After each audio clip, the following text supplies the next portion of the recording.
Kain po. Dami naman. Kain guys, kain. Sinigang na Bulalo. ribs ng baka po. Ribs ng baka. Ayan. Kuha lang po ako ng 1/4. 1/4 tsaka ang ulam ni Cordapia ko, chicken. Chicken na kinontent po namin. Tapos inulam. Ayan.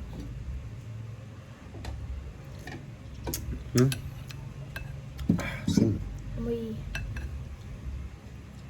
Asim, sarap. Guys, kain na po guys. Ayan. Oh, saan lang dito po namin? Oh, sa YouTube pala kami mamaya guys. Ayan, sana po abangan niyo po lahat ng mga live namin. Of course, kahit saan po sana kami mapunta. Ayan, sana po nakasupport kayo palagi. At sa Facebook po namin, hindi pa po kami fully, hindi pa po, Recovered. ano? Hindi pa kami fully recovered po. Ayan, opo. Sana po ilagay ninyo kami sa inyong mga favorites. Yan, tama-tama pala.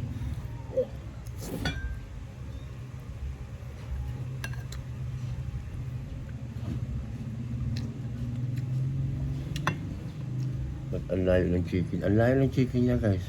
Nasa kabila. May sinigang ka oh. Ano ba yan? Ang hirap. Madami pang kwan, no? Harang. Tingnan nyo. Ang dami pang harang, oh. Oh, bago yung chicken nandun, no? Oh.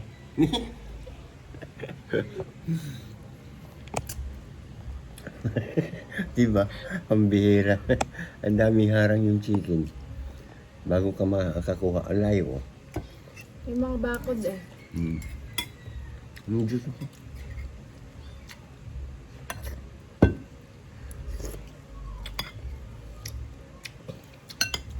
Itong juice guys ha, hindi po namin kung ito, pagkakain lang po kami, doon lang kami nag-juice.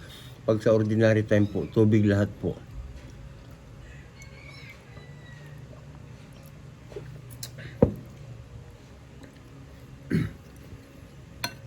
Sarap po sinigang.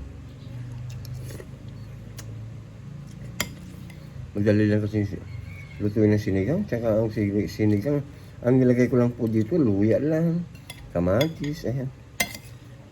Sibuyas, tapos sinigang mix, yun lang, wala na. Ang dali lang lutuin, simple lang. Kaya po malagi ako nagsisigang. Ganon, diba?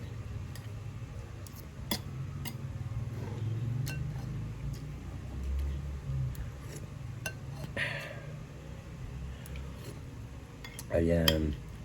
Pa-comment po lang inyong mga ulam dyan ha. Para makakuha ako ng idea. Diba guys? Ayan. 3 minutes na tayo. Mag-i-end na tayo kasi ito na po yung aming for lunch. At least lagi nyo kami nakikita every day, every hour, every minute of your life. O diba? Bye-bye!